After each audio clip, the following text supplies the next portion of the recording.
illallah Muhammadur Rasulullah. La ilaha illallah Muhammadur Rasulullah.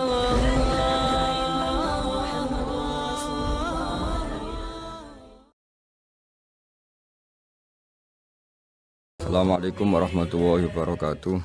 Bismillahirrahmanirrahim. Alhamdulillahirabbil alamin. Wassalatu wassalamu ala asyrafil mursalin Sayyidina Muhammadin wa ala alihi washabbihi ajmain. Amma ba'du. Sahabat Indonesia yang kami hormati, berikut kita mulai kajian tafsir yang dikeluarkan oleh UII. Mari kita mulai dengan surat Al-Baqarah. Bismillahirrahmanirrahim. Alif lam mim. Dzalikal kitabul la raiba fihi hudal lil muttaqin. Di sini diterjemahkan Alif lam mim ini termasuk ayat-ayat yang oleh para ulama dianggap mutasyabihat. Artinya kita tidak boleh memaksakan maknanya. Kita cukup iman bahwa itu dari Allah Subhanahu wa taala. Ini termasuk ayat-ayat yang kita percaya bahwa ada makna yang diinginkan Allah, tapi kita tidak perlu menduga-duga apa sepersisnya makna itu. Dzalikal kitabul la raiba fihi, kitab ini tidak ada yang diragukan. Hudal lil muttaqin, petunjuk bagi mereka yang bertakwa. Sahabat Indonesia yang kami cintai, yang kami hormati, muttaqin dari kata kerja ittaqa yattaqi ittiqaan. Maknanya adalah menjaga diri. Ada 3 kelas muttaqin dalam terminologi para ulama, istilah yang dikeluarkan para ulama. 1, muttaqin orang yang menghindari perilaku syirik atau perilaku kekafiran. Sehingga menurut para ulama, apapun faseknya seorang mukmin, apapun kelirunya orang mukmin, misalnya pernah mencuri, pernah korupsi, pernah apa saja, masih dianggap mukmin karena dia masih bertauhid la ilaha illallah Muhammadur Rasulullah. Ini muttaqin yang paling kelas pokok, kelas bawah. Kemudian ada muttaqin kelas kedua, yaitu mereka menghindari dosa besar tapi tidak bisa menghindari dosa kecil. Misalnya bisa menghindari dosa zina, tapi dia bisa menghindari dosa melihat perempuan yang bukan mahramnya, yang bukan halal bagi dia.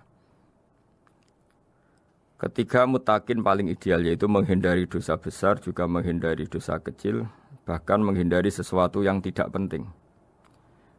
Ini yang dalam terminologi ulama disebut para wali atau para ulama, yaitu yang dalam ayat ala inna awliya Allahi la khaufun alaihim wa lahum yahzanun. Ini penting kami jelaskan kelas-kelas muttaqin supaya bahwa mukmin tidak pernah keluar dari status iman meskipun dia pernah melakukan satu kesalahan besar. Karena yang dikatakan mukmin adalah siapapun yang meyakini kebenaran risalah Muhammad. Risalah yang dibawa Muhammad berarti dia mukmin. Soal dia melakukan dosa atau apa saja itu menjadikan dia fasik, tapi tidak keluar dari status mukmin. Ini yang dimaksud dalam sebuah hadis, man qala la ilaha illallah dakhalal jannah. Siapapun yang pernah melafadzkan la ilaha illallah iman, maka dia pasti nanti masuk surga. Kemudian ada beberapa pertanyaan dari para sahabat dengan masa lalu orang itu yang macam-macam, Nabi tetap menjawab meskipun dengan masa lalu yang macam-macam. Sebab itu perlu dikaji serius, sebagaimana ada yang ditafsir Sawi bahwa muttaqin itu dari kata kerja ittaqa yattaqi ittiqaan atau ittaqa yattaqi taqwan. Ini maknanya orang yang menjaga diri. Tentu menjaga diri ini ada yang kelas premium, kelas sempurna. Jadi sesuatu apa saja yang bahaya kita jaga, termasuk dosa kecil, melakukan hal yang tidak penting. Ada orang mukmin yang hanya bisa menjaga dari dosa kekafiran, dosa kemusyrikan. Ini pun dengan segala kesalahannya masih ada kemungkinan dimaafkan Allah. Karena Allah pernah berfirman, innallaha la yaghfiru ayyushraka bihi wa yaghfiru ma duna dzalika liman yasha. Allah tidak akan memaafkan dosa syirik, tapi Allah masih bisa memaafkan atau masih berkenan memaafkan dosa di luar syirik. Kemudian yang perlu dimengerti oleh sahabat Indonesia adalah makna la raiba fihi. Ini yang perlu kami ungkap, bahwa Al-Quran ini tidak ada keraguan padanya. Tidak ada keraguan, ini yang mudah kita teliti karena kita orang Indonesia. Mungkin rasa-rasa sastra Arab enggak kental. Mari kita teliti dari segi makna, karena makna ini rasa dan rasa itu universal. Begini misalnya, dulu orang-orang kafir Mekah karena mereka penyembah berhala, penyembah Tuhan-Tuhan yang banyak, itu memprotes. Mereka memanggil tentu masih Muhammad, belum ya Rasulullah. Muhammad, kamu mengajak ke Tuhan berapa? Rasulullah menjawab, ke Tuhan yang satu. Lalu mereka bertanya, Muhammad, urusan kita ini banyak, problem kita banyak. Tuhan banyak saja tidak bisa menyelesaikan, apalagi satu Tuhan. Ini yang diceritakan dalam sebagian ayat disebut aja'alal alihata ilaha wahida inna hadza lasyai'un ujab. Bagaimana mungkin Tuhan itu satu? Harusnya Tuhan itu banyak karena urusan kita banyak. Lalu Rasulullah dengan bimbingan Tuhan, bimbingan Allah mendatangi mereka, kemudian Nabi menjelaskan, Tuhan itu adalah ketua kalian, Tuhan itu adalah pimpinan kalian. Bagaimana kalau Anda jadi pembantu kemudian punya majikan banyak, punya penguasa banyak, punya tuan banyak. Kemudian semua tuan-tuan Anda ini memerintahkan Anda dengan perintah yang beda-beda. Apa kalian mau punya majikan atau pimpinan yang banyak? Mereka menjawab tidak, Muhammad. Terus mereka akhirnya sadar bahwa problem Tuhan banyak itu tentu lebih sulit, lebih problem. Karena nanti perintahnya beda-beda, keinginannya beda-beda. Mereka akhirnya tersadarkan bahwa sebaiknya atau seharusnya memang Tuhan itu satu. Jadi Rasulullah SAW menjelaskan logika bertauhid itu dengan sekian variasi, dengan sekian logika. Kemudian Nabi kedua juga menjelaskan logika kompetisi. Kata Nabi yang karena bimbingan Allah diberi satu pengertian. Andai kan Tuhan itu 2 atau 3, kemudian berebut dalam tahta aras atau tahta yang di alam raya ini, sebagaimana lazimnya para penguasa, maka pasti ada yang menang, ada yang kalah. Dan yang kalah tentu gak layak sebagai Tuhan. Ini yang disebut wala ala ba'duhum ala ba'd. Tentu kalau Tuhan itu banyak, mereka akan berkompetisi, akan bertarung. Dan pasti pemenangnya ya satu, karena memang layak jadi Tuhan tetap satu. Sadarlah bahwa orang-orang kafir Quraisy, orang-orang kafir saat itu sadar pentingnya bertauhid. Ketiga, Nabi juga menjelaskan tauhid secara ilmu logika. Begini para pendengar. Kalau dalam teori ilmu tauhid yang agak jelimet dijelaskan begini. Jika ada 2 Tuhan, maka alam raya ini enggak menjadi alam. Logikanya adalah 2 Tuhan ini bisa kamu katakan sama-sama kuat. Ketika sama-sama kuat kemudian ingin menciptakan langit. Yang satu ingin menciptakan bumi, yang satu menolak menciptakan bumi misalnya. Atau yang satu ingin menciptakan langit, yang satu menolak ingin menciptakan langit. Kemudian ternyata bumi ini terbukti wujud. Logika awam adalah yang berhasil menciptakan bumi berarti Tuhan. Yang gagal atau kudrohnya gagal, kemampuannya gagal tidak bisa menciptakan bumi, gagal menjadi Tuhan. Ini logika awam. Logika ini pun kita terima. Tapi kalau menurut logika ahli tauhid, ahli pakar-pakar logika, cara berpandangan begini. Ketika Anda mengatakan ada 2 Tuhan yang sama-sama kuat, kemudian terbukti yang satu mampu menciptakan bumi, yang satu tidak. Bahasa Anda mengatakan sama-sama kuat ini sudah batal dari awalnya, karena terbukti bahasa Anda salah, sama-sama kuat ternyata yang satu tidak mampu. Sehingga dalam pikiran orang-orang ahli tauhid mengatakan, membayangkan Tuhan saja itu enggak kebayang, karena turunan kata ini pasti selalu salah. Karena tadi misalnya dikatakan, andai kan ada 2 Tuhan, kemudian yang satu mampu menciptakan bumi, yang satu tidak. Padahal Anda tadi bilang sama-sama kuat, ternyata terbukti yang satu tidak kuat. Berarti kata Anda sama-sama kuat ini salah. Ini pula yang diajarkan Rasulullah. lewat bimbingan Allah, lewat wahyunya yang disebut lau kana fihi ma alihatun illallahu la fasadata. Karena kalau ada dua Tuhan pasti kamu sifati sama-sama kuat. Ternyata sifat sama-sama kuat ini batal demi hukum karena ternyata yang satu tidak mampu menciptakan bumi. Atau kamu sifati dua Tuhan ini sama-sama lemah. Itu tidak mungkin lagi karena ternyata bumi ini terbukti wujud. Pasti penciptanya ini tidak yang sangat kuasa. Jadi logika-logika tauhid sedemikian dibangun oleh Rasulullah lewat bimbingan Allah Subhanahu wa taala. Logika keempat supaya kita iman dan tambah kuat imannya adalah logika yang mudah dicerna oleh kebanyakan orang atau yang bisa diindra. Begini misalnya dalam sebuah ayat di surat Al-Kahfi, kemudian di awal surat Al-Ahqaf, kemudian di sebagian surat At-Tur, ada penjelasan begini. Ketika Rasulullah mengajak manusia menyembah Allah, kemudian orang-orang kafir tanya, lalu Tuhan kamu siapa Muhammad? Tuhan saya adalah Allah menciptakan langit bumi. Terus mereka berandai-andai, ada Lata, ada Uzza, ada Manat, ada Hubal. Itu Tuhan-Tuhan kami. Terus Rasulullah bertanya, apakah Tuhan-Tuhan yang kamu sembah itu memberi kontribusi saat langit dan bumi diciptakan? Mereka menjawab, tidak Muhammad, itu Tuhan-Tuhan yang kami bikin. Begitu juga asumsi tentang Tuhan-Tuhan yang lain. Apakah Isa ikut menciptakan bumi atau menciptakan langit? Tentu jawabannya tidak. Karena Isa lahir di bumi, orang tahu tanggal lahirnya, tahu tahunnya, dan sebelum ada Isa juga sudah ada bumi. Sehingga untuk menetapkan tauhid, berkali-kali Quran tanya, Amman khalaqas samawati wal ardu, siapa sih yang menciptakan langit bumi?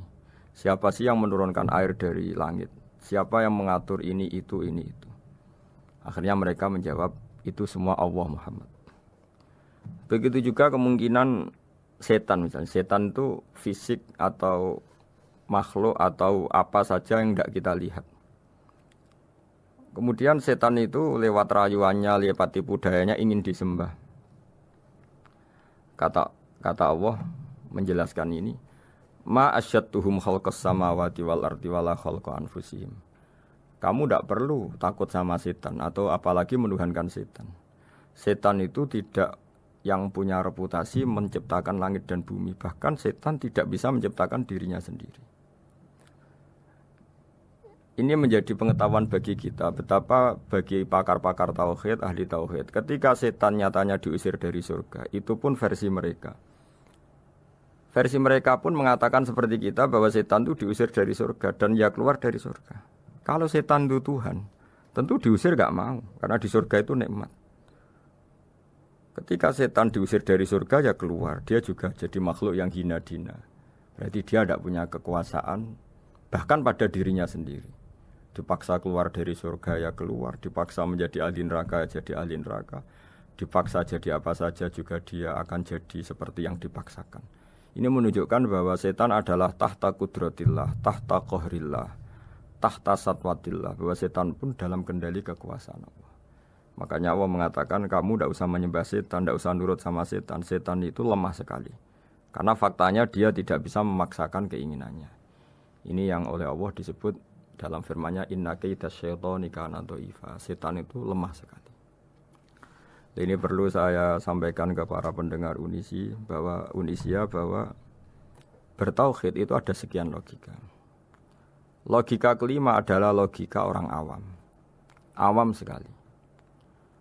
Suatu saat ada perdebatan antara Abul Hasan al-Asy'ari. Abul Hasan al-Asy'ari ini tokoh ahli sunnah paling populer dalam ilmu logika. Dia mengatakan orang menemukan Tuhan itu harus lewat logika yang cermat. Tidak boleh taklid, hanya ikut-ikutan. Dia harus menemukan satu argumentasi bahwa Tuhan atau pencipta langit itu ada. Kemudian ada satu problem di mana orang-orang kampung atau orang-orang yang lugu atau orang-orang awam itu tidak bisa ilmu logika, ilmu mantek kalau dalam bahasa pesantren. Kata Abu Mansur, kata Abul Hasan al-Asy'ari, itu masih mungkin. Alhasil para ulama ini meneliti ke orang-orang yang lugu, yang di kampung, yang petani, yang lugu sekali. Apa yang mereka temukan? Ternyata mereka punya cara logikanya sendiri untuk menemukan Tuhan, Sang Pencipta. Pernah suatu saat ada seorang petani lugu biasa menggembala unta ditanya, Bima araf tarubak, lalu kamu yang petani ini yang hanya ngurusi sawah, ngurusi ladang, dengan cara apa kamu tahu kalau Tuhan itu ada? Si petani tadi marah besar dan dia mengatakan, Al-ba'ratu tadullu alal ba'ir wa asharul aqdam yadullu alal masir. Kata petani tadi, yang namanya ada kotoran unta, pasti ada untanya. Yang namanya ada jejak kaki, pasti ada yang barusan lewat. Artinya kalau ada makhluk, pasti ada pencipta. Ini logika awam yang mudah. Kita tidak mungkin mengatakan bumi ini pencipta, mengatakan matahari pencipta. Kelihatan sekali kebendaannya, kelihatan sekali bahwa bumi matahari tidak punya ikhtiar, tidak punya kekuatan. Kelihatan sekali sifat-sifat kemakhlukannya. Jika benda-benda ini karuan makhluk, pasti menunjukkan bahwa ada penciptanya, ada khaliknya.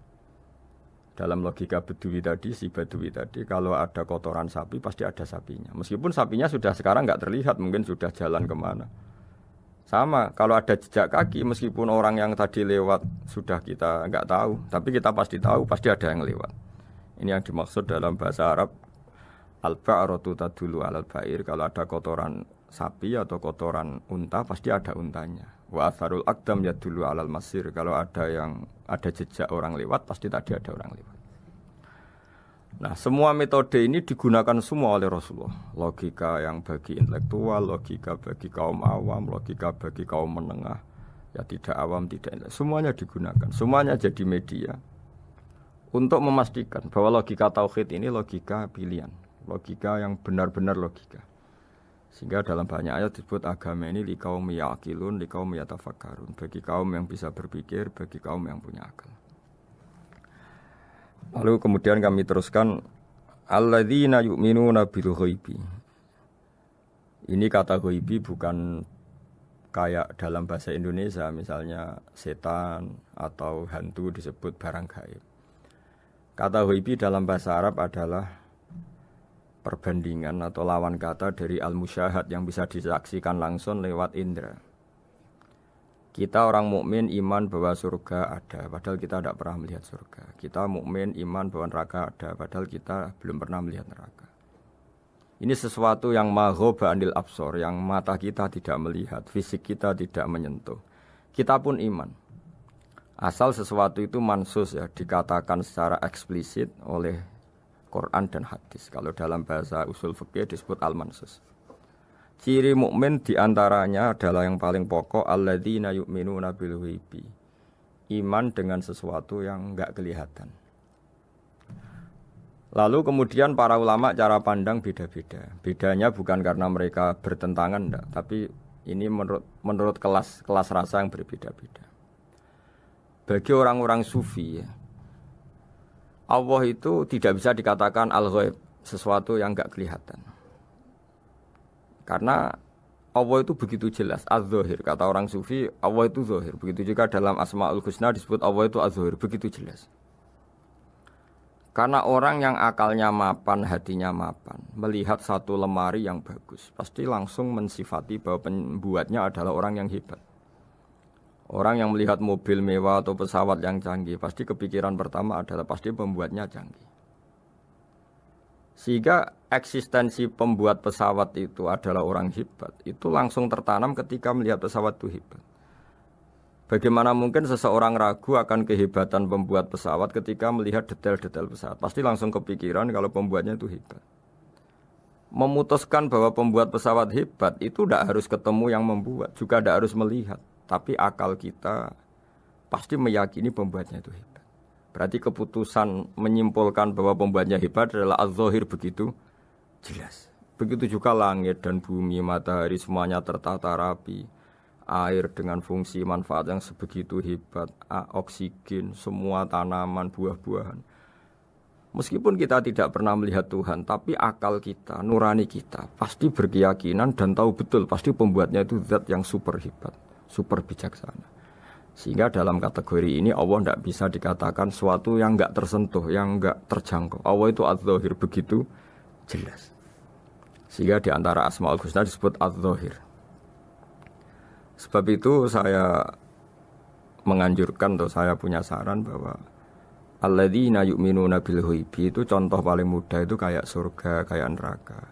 Kalau Allah sendiri itu az-zahir, mudah diketahui.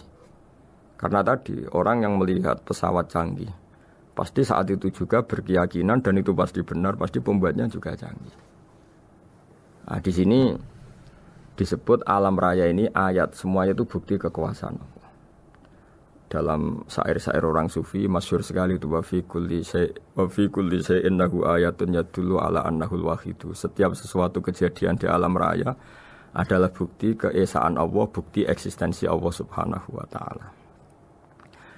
Sehingga dalam satu kisah normalnya orang itu paling tahu itu dengan dirinya sendiri.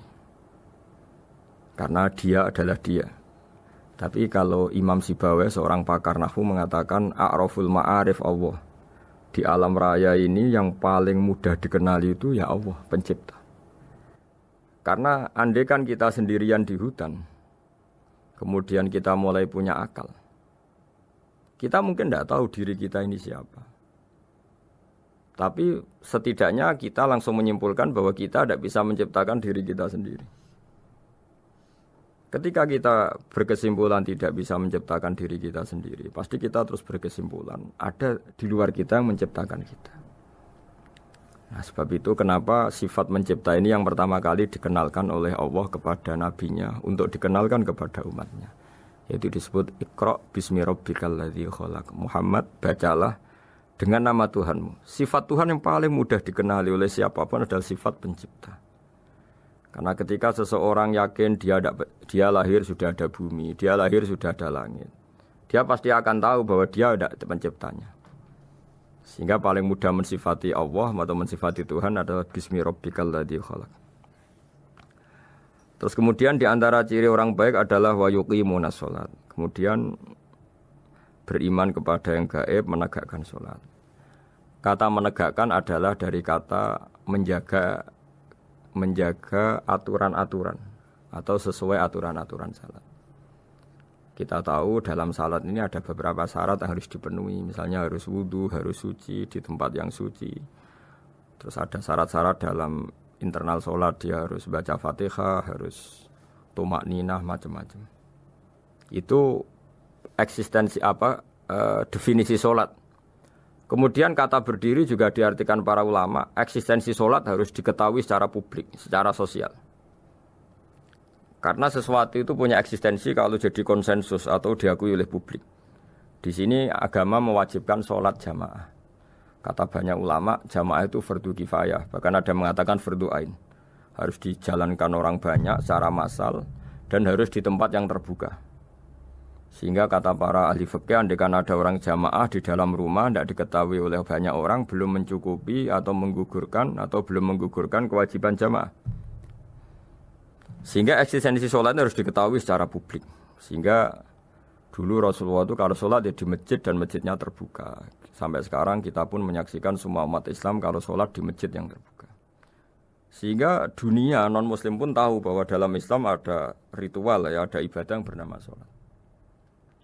Hikmah kedua dengan cara terbuka seperti ini, sholat itu menjadi gak pernah rubah mulai zaman Nabi sampai kiamat.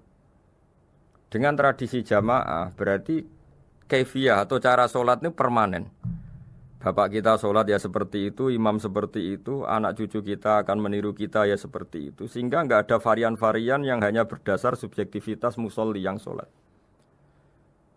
Taruh saja kita misalnya jadi seorang sufi yang baru takut sama Allah atau baru usul kalau dalam bahasa sufi. Kemudian kita sholat sendiri di rumah, mungkin dengan gaya menangis, terseduh-seduh, macam-macam.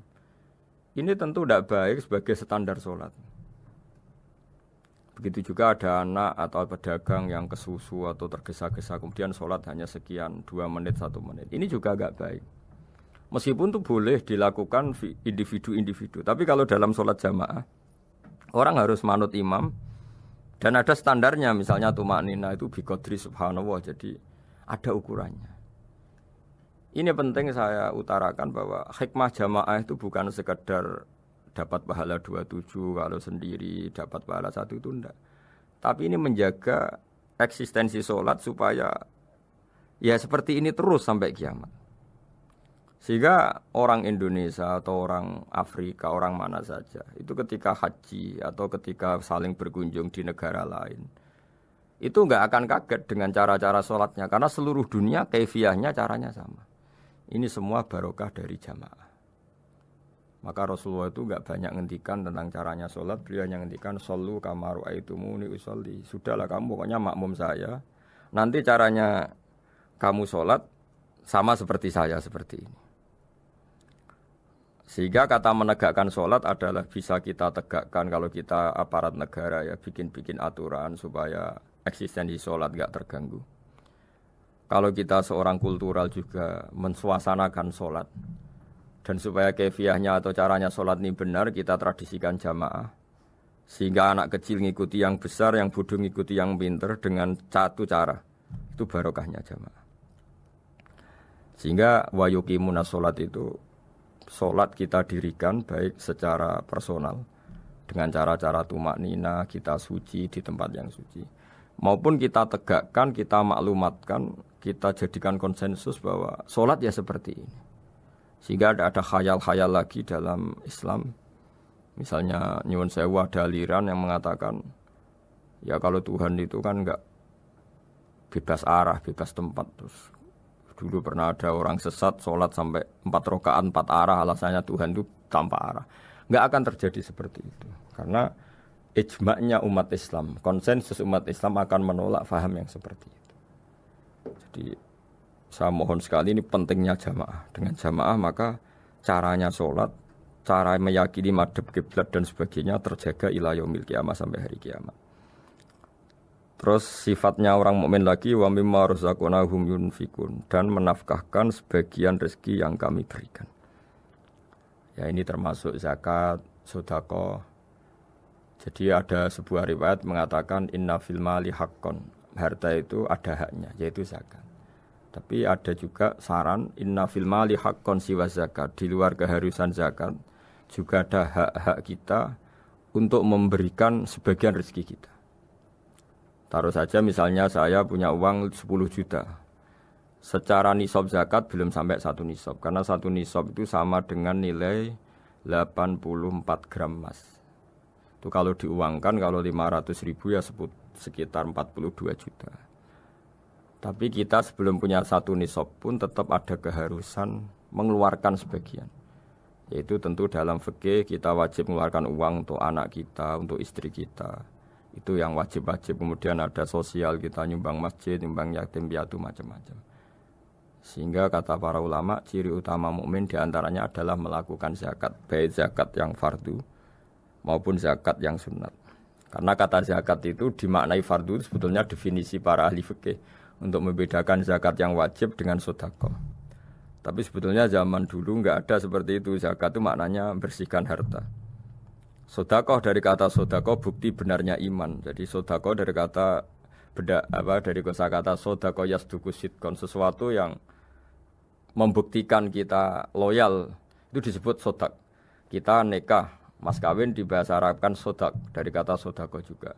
Kita bukti iman, loyal, kita sedekah. Bukti bahwa kita teman akrab disebut siddiq atau sodik. Kalau dalam bahasa Arab teman namanya juga sodik karena cara bertemanan secara benar, secara loyal. Sehingga wa mimma razaqnahum yunfikun ini ya memasukkan zakat yang dalam terminologi fikih yaitu zakat yang zakat al-wajibah atau zakat yang dengan makna lughat yaitu ya artinya asal membersihkan harta kita entah lewat zakat, sedekah, hadiah kepada orang-orang yang kita hormati semuanya juga masuk dalam definisi zakat atau wa mimma razaqnahum yunfikun. Kemudian sifat terakhir dari orang muttaqin adalah walladzina yu'minuna bima unzila ilaika wa ma unzila min qablika bil akhirati hum yuqinun ulaika ala hudam mir rabbihim wa ulaika humul muflihun.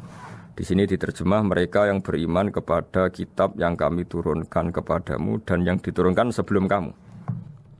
Ini kata yang diturunkan sebelum kamu penting sekali karena ciri utama Nabi adalah dia tidak pernah beda dengan Nabi sebelumnya. Karena kebenaran tauhid pasti tunggal. Nabi-nabi dulu pasti mengajarkan tauhid, hanya menyembah Allah.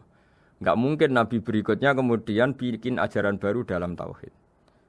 Sehingga andai kan semua kitab Injil Taurat itu masih versi yang orisinil, pasti nggak ada yang beda dengan Quran. Karena ciri utama kebenaran adalah iman dengan Quran dan iman kepada kitab yang diturunkan sebelum Al-Quran.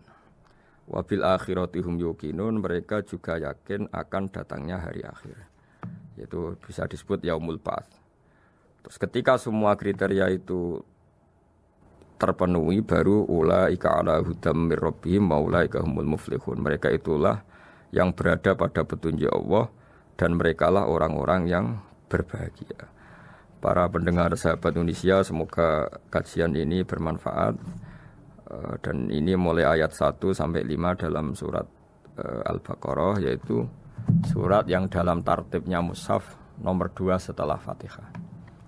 Jadi kalau dalam ulumul Quran disebut ada surat yang berdasar nuzulul Quran, yaitu surat Iqra, kemudian Muddathir. Ada urutan surat yang berdasar tartibul mushaf, yaitu yang kita punyai sekarang, yaitu Fatihah, terus Baqarah, dan seterusnya. Dan urutan-urutan ini pun sesuai petunjuk Rasulullah SAW. Saya kira demikian. Mohon maaf atas semua kesalahan. Wassalamualaikum warahmatullahi wabarakatuh.